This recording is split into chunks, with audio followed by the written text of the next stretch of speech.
പാനൂരിലെ സ്ഫോടനം കേരള രാഷ്ട്രീയത്തിൽ വലിയ ചർച്ചയായിരിക്കുകയാണ്.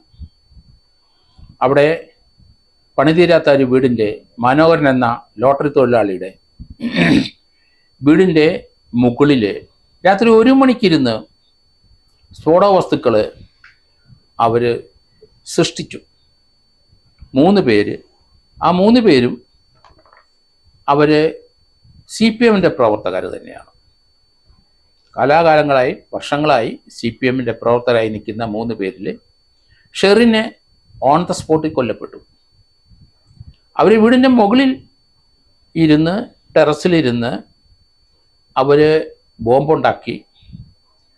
അതിനകത്ത് ചില്ലുകളിട്ടു, അതിലേക്ക് പ്ലാസ്റ്റിക് വയറുകളിട്ടു, കല്ലുകളിട്ട്, ചീളുകളിട്ടു, തുരുമ്പെടുത്ത ഇരുമ്പ് ആണികളിട്ടു. ബോംബുണ്ടാക്കാൻ വളരെ വിദഗ്ധരാണ് അവർ. അതിൻ്റെ ഏകദേശം 8-10 ബോംബ് കണ്ടെയ്നറിനകത്താക്കി ആ വീടിൻ്റെ പരിസരത്ത് തന്നെ വെച്ചിരുന്നു. അത് തന്നെയല്ല, രാത്രി 1 മണിയോടുകൂടി ഉണ്ടാക്കിയതിൽ എവിടെയോ പിഴവ് സംഭവിച്ചു. അത് പൊട്ടിത്തെറിച്ചു, ഉഗ്രസ്ഫോടനം ഉണ്ടായി. ഷെറിൻ എന്ന ആ 27-കാരൻ ഓൺ ദ സ്പോട്ടിൽ കൊല്ലപ്പെട്ടു. ഉണ്ടാക്കിയ അവിടുത്തെ ഏറ്റവും വലിയ പാർട്ടി പ്രവർത്തകൻ CPM-ൻ്റെ പ്രവർത്തകരായ വിനീഷ്, വലിയ പറമ്പത്ത് വിനീഷിൻ്റെ 2 കൈകളും നഷ്ടപ്പെട്ടു. വളരെ ഗുരുതരാവസ്ഥയിൽ സഹകരണ ആശുപത്രിക്ക് അഡ്മിറ്റായിരിക്കുകയാണ്. അവരോടൊപ്പം ഉണ്ടായിരുന്ന വിനോദ് എന്ന ടിപ്പർ ലോറി ഡ്രൈവർ, അശ്വന്ത് എന്നയാൾ, ഇവർക്ക് 2 പേർക്കും പരിക്കുണ്ട്. ഏതായാലും ഇലക്ഷൻ്റെ ഈ സമയത്ത് ഈ ബോംബുണ്ടാക്കിയത് എന്തിന്? ശാന്തമായിരുന്ന പാനൂര് അത് തീർച്ചയായിട്ടും ഒരു അക്രമത്തിലേക്ക് പോകുന്ന ലക്ഷണം തന്നെയാണ്. ഈ ബോംബിൻ്റെ സൃഷ്ടി നമ്മൾ അതാ കാണുന്നത്. ആരാണ് ഇവർക്ക് സാമ്പത്തികമായ സഹായം ചെയ്തത്? ബോംബ് നിർമ്മിച്ചത് എന്തിന്? അസമാധാനപര അന്തരീക്ഷത്തിൽ കഴിയുന്ന കണ്ണൂരും പാനൂരും ഒക്കെ ഇപ്പോൾ ഈ അർജൻറ്റായിട്ട് ബോംബ് നിർമ്മിച്ചത് എന്തിന്? ആര് പറഞ്ഞിട്ടാണ് ഇതിന് നിർമ്മിച്ചത്? ഇതിൻ്റെ പണമുടക്കം ആരാണ്? അവിടുത്തെ വിനീഷ് എന്ന പാർട്ടി പ്രവർത്തകന് 39 വയസ്സോളമുണ്ട്. അതുപോലെ തന്നെ കൊല്ലപ്പെട്ട ഷെറിനും അത്രത്തോളം പ്രായമുണ്ട്. ഇവരൊക്കെ പാർട്ടിക്കാർ തന്നെയാണ്, അതിന് യാതൊരു സംശയമില്ല. അവിടുത്തെ ഏരിയ സെക്രട്ടറി അബ്ദുള്ള ഒരു പാർട്ടിക്കാരല്ല എന്ന് പറഞ്ഞ് നിഷേധിച്ചു. പക്ഷേ അവർക്ക് അവിടെ ജീവിക്കാൻ കഴിയില്ല.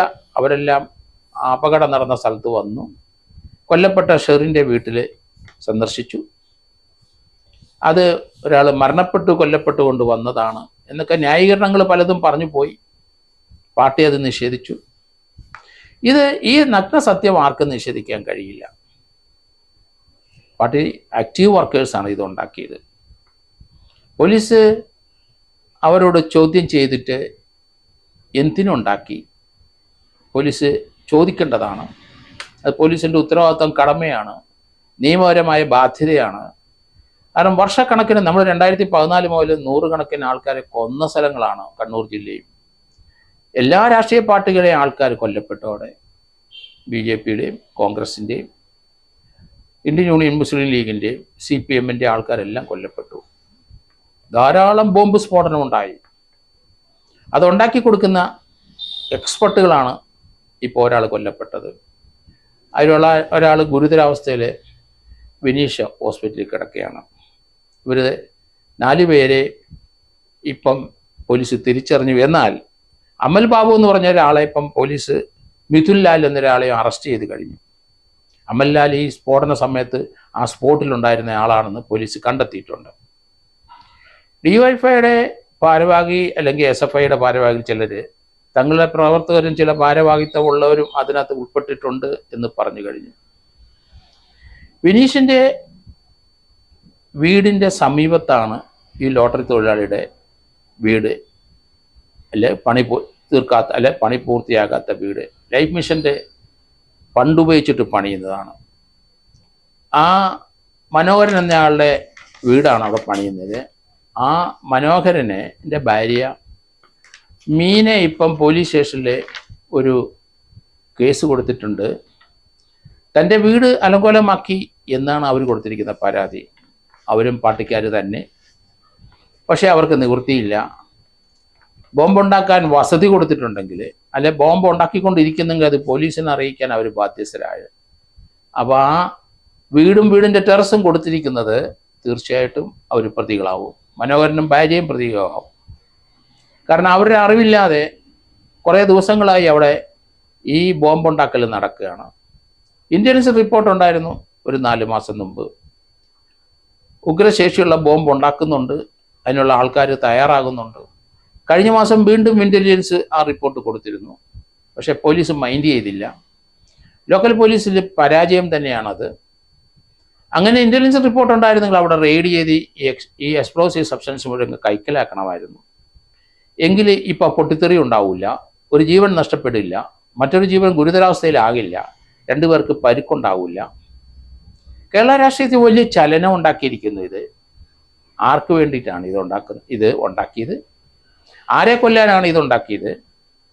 തീർച്ചയായിട്ടും പോലീസ് ഇതിന് ഉത്തരം കണ്ടെത്തണം. ഇതിനകത്ത് രാഷ്ട്രീയം ഒന്നും നോക്കാതെ ശക്തമായ നടപടിയിലേക്ക് ആഭ്യന്തര വകുപ്പും DGPയും വരണം.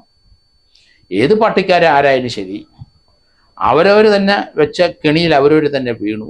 ഒരാൾ കൊല്ലപ്പെട്ടു, ഒരാൾ ഗുരുതരാവസ്ഥയിലും കിടക്കുന്നു. അതിൻ്റെ മാസ്റ്റർ ബ്രെയിനായ ആൾ ഗുരുതരാവസ്ഥയിൽ കിടക്കുകയാണ്. കേരളത്തിലെ ഈ കണ്ണൂർ ഭാഗത്തെ, പ്രത്യേകിച്ച് പാനൂർ ഏരിയയിൽ, അവിടെ 7-8 ഗ്രാം, കൂത്തുപറമ്പ്, പാനൂര്, അങ്ങനെയുള്ള ആ ഏരിയയിൽ ധാരാളം ബോംബ് സ്ഫോടനം ഉണ്ടായി ധാരാളം പേർക്ക് പരിക്കേൽക്കുകയും ധാരാളം പേര് മരിക്കുകയും ചെയ്ത സ്ഥലങ്ങളാണ്. കണ്ണൂർ ജില്ലയുടെ എല്ലാ ഭാഗങ്ങളിലും അതുണ്ടായിട്ടുണ്ട്.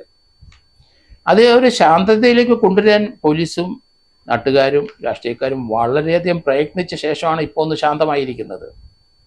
ആ ശാന്തത കൈവിടാനൊക്കെ തുടങ്ങിയിരിക്കുന്നു. ബോംബുണ്ടാക്കാൻ ഒരു സ്ഥലത്ത് തയ്യാറായിരിക്കുന്നു, മറ്റൊരു സ്ഥലങ്ങളിൽ ഉണ്ടാക്കുന്നില്ല എന്ന് നമുക്ക് അറിവില്ല. എല്ലായിടത്തും ഉണ്ടാക്കാനായിട്ട് തുടങ്ങിയിരിക്കുന്നു. ഇവർ CPM പാർട്ടിയിലെ ആൾക്കാരാണ് ഇത് ഉണ്ടാക്കിക്കൊണ്ട് ബദൽ പാർട്ടികളെല്ലാവരും അവരും സജ്ജമായിട്ടുണ്ടാവും. അത് ഇലക്ഷനിൽ തീർച്ചയായിട്ടും ഉണ്ടാകുമെന്നാണ് ഞാൻ കരുതുന്നത്. അതുകൊണ്ട് ഈ ഒരു സംഭവം കേരള രാഷ്ട്രീയത്തിൽ ചലനം ഉണ്ടാക്കും. ആരെ ഉദ്ദേശിച്ചാണ് ഇവർ ഇത് ഉണ്ടാക്കിയത് എന്ന് പറയാൻ അവർ ബാധ്യസ്ഥരാണ്.